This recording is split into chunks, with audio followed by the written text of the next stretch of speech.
Perkenalkan, nama saya Septian Eli Rahmawati, NIM 2020111300, kelas 3D Manajemen.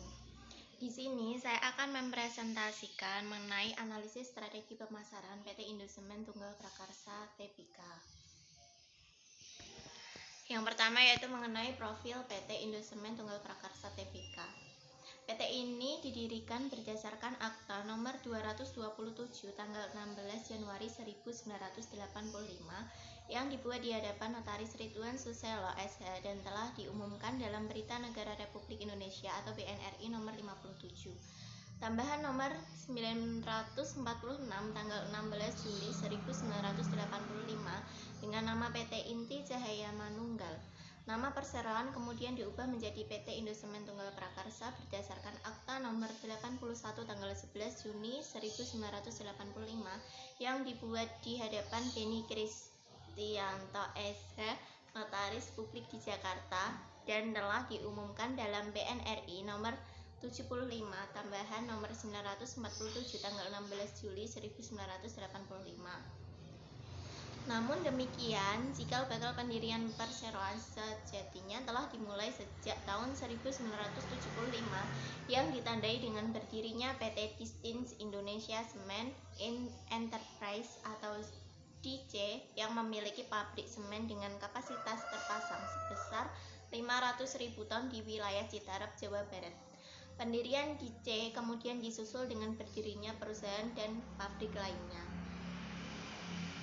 Yang kedua yaitu mengenai analisis strategi pemasaran. Analisis strategi pemasaran berdasarkan lingkungan internal, yaitu kekuatan dan kelemahan. PT Indosemen Tunggal Prakarsa Tbk memiliki kekuatan yaitu memiliki SDM yang banyak dan berkompeten sesuai standar internasional yang diterapkan di seluruh operasional Heidelberg Cement Group.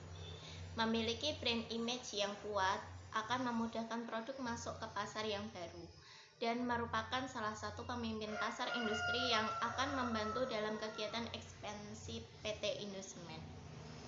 Kelemahan PT Indosemen Tunggal Prakarsa yaitu belum mempunyai pengalaman akuisisi dalam perusahaan sehingga perusahaan harus teliti dalam menerapkan strategi dan juga sarana pabrik sudah tidak layak sehingga perlu diperbaiki atau pembelian teknologi yang baru.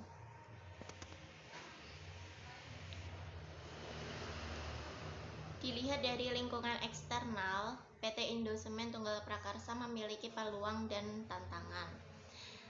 Peluang PT Indosemen Tunggal Prakarsa yaitu memiliki peluang untuk meningkatkan jumlah produksi karena terjadinya peningkatan permintaan terhadap semen. Memiliki peluang untuk meningkatkan pangsa pasar serta ekspansi karena dipermudahnya regulasi yang ada. Tantangan PT Indosemen Tunggal Prakarsa yaitu adanya produk semen dengan harga murah menjadi ancaman bagi PT Indosemen Tunggal Prakarsa. Ancaman dari kompetitor dan kompetitif dan ketersediaan bahan baku yang semakin menipis menjadi ancaman bagi perusahaan. Yang ketiga yaitu analisis segmentasi, targeting, dan positioning. Analisis segmentasi PT Indosemen Tunggal Prakarsa dibagi menjadi 4 yaitu yang pertama, segmentasi demografi. Pada produk PT Indosemen Tunggal Prakarsa untuk usia dewasa karena produk ini diproduksi dengan berat kemasan 40 kg dan 50 kg sesuai dengan berat beban ergonomik yang dapat diangkat usia dewasa tanpa alat bantu. Yang kedua yaitu segmentasi geografi. Dari segmentasi geografi, fokus penjualan PT Indosemen Tunggal Prakarsa tahun ini masih akan menyasar wilayah Jabodetabek dan Jawa Barat sembari tetap mencari peluang-peluang ekspor yang baru. Yang ketiga, segmentasi perilaku. Pada produk PT Indosemen Tunggal Prakarsa Tbk disesuaikan dengan perilaku personal yaitu untuk semua kalangan karena harga disesuaikan dengan kebutuhan masyarakat. Yang keempat, segmentasi psikografik. Dengan mendapatkan sertifikasi SNI membuat produk PT Indosemen Tunggal Prakarsa terjamin kualitasnya. Analisis targeting. Targeting atau sasaran pasar untuk produk Indosemen Tunggal Prakarsa Tbk yaitu market specialization karena Perusahaan memusatkan diri pada produk tertentu yang akan dijual kepada berbagai target pasar.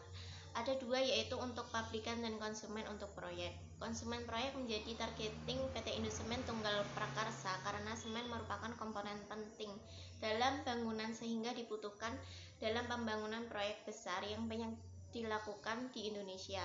Targeting berikutnya adalah pabrikan yang membutuhkan semen untuk membuat suatu produk seperti asbes dan bata ringan. Analisis positioning.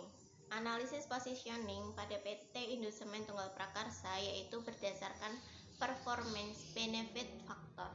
Karena produk atau jasa yang ditawarkan PT Indosemen Tunggal Prakarsa sesuai dengan permintaan dan harapan sasaran pasar dengan meluncurkan semen putih, yang mana PT Indosemen Tunggal Prakarsa lah satu-satunya produsen semen yang memproduksi semen putih.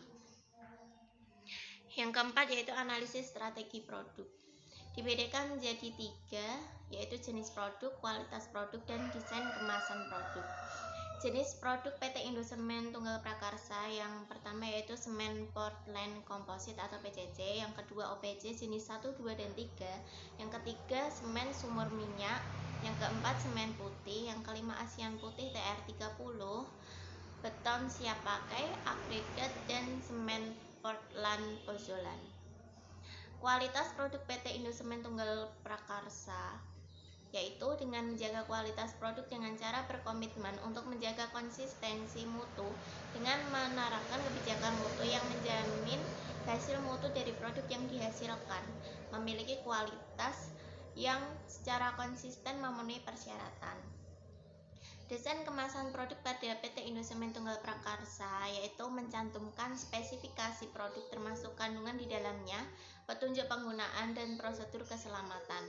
Hal ini ditunjukkan untuk memudahkan konsumen untuk memperoleh produk sesuai dengan kebutuhannya.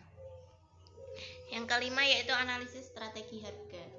PT Indosemen Tunggal Prakarsa melakukan strategi penetapan harga yang menarik untuk jenis produk semen yang mereka pasarkan, sehingga hal ini masih menempuh pasar dengan target semua konsumen dengan berbagai keadaan sosial dan ekonomi. Dalam hal ini, PT Indosemen Tunggal Prakarsa memberikan harga yang berbeda untuk setiap jenis merek produk semennya, sehingga konsumen dapat memilih sesuai dengan kemampuan belinya. Harga produk semen yang diproduksi oleh PT Indosemen Tunggal Prakarsa menurut jenisnya.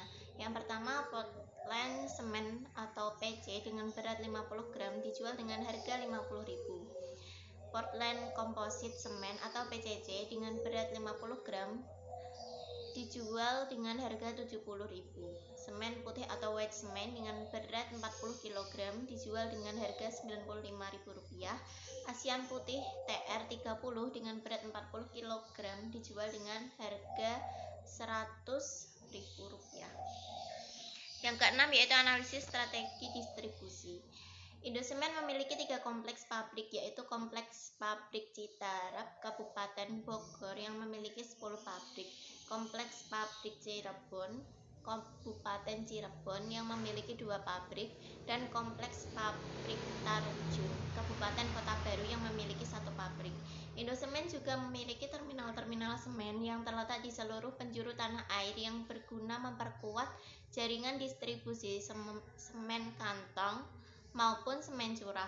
Di Pulau Jawa terdapat 3 terminal semen, di Pulau Sumatera terdapat 2 terminal semen, di Pulau Kalimantan terdapat 2 terminal semen, dan di Pulau Lombok terdapat 1 terminal semen.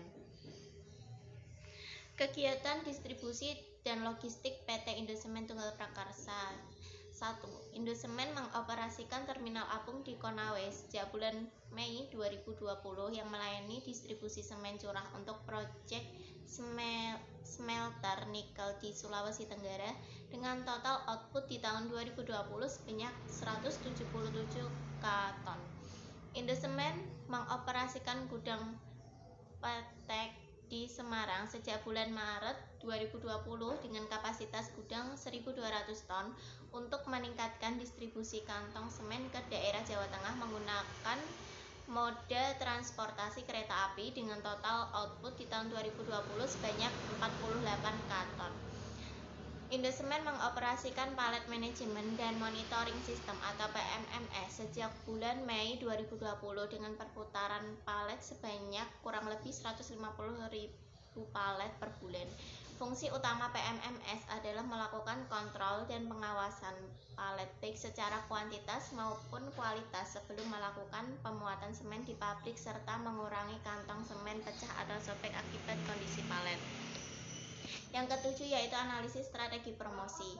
Yang pertama, melakukan promosi melalui iklan di televisi. Yang kedua, melakukan sales promotion dengan cara membentuk sahabat tiga roda dan mitra semen tiga roda yang terdiri dari pelanggan toko bangunan, pelanggan kontraktor, dan pengembang yang memenuhi syarat dan ketentuan yang ditetapkan. Yang ketiga yaitu promosi dengan cara mengadakan kegiatan dalam masyarakat, yaitu catering dengan sahabat tiga roda dan mitra semen tiga roda, fun activities atau olahraga dan hobi, serta catering dengan pelanggan semen curah, promo-promo menarik untuk pelanggan retail. Yang keempat yaitu promosi secara langsung dan melalui digital. Promosi secara langsung dilakukan dengan cara survei ke toko bangunan, sedangkan promosi melalui digital misalnya melalui media sosial seperti situs Semen Tiga Roda, Facebook, Twitter, Instagram, dan YouTube. Sekian presentasi dari saya. Bila ada kesalahan dalam pengucapan kata, saya minta maaf. Terima kasih. Wassalamualaikum warahmatullahi wabarakatuh.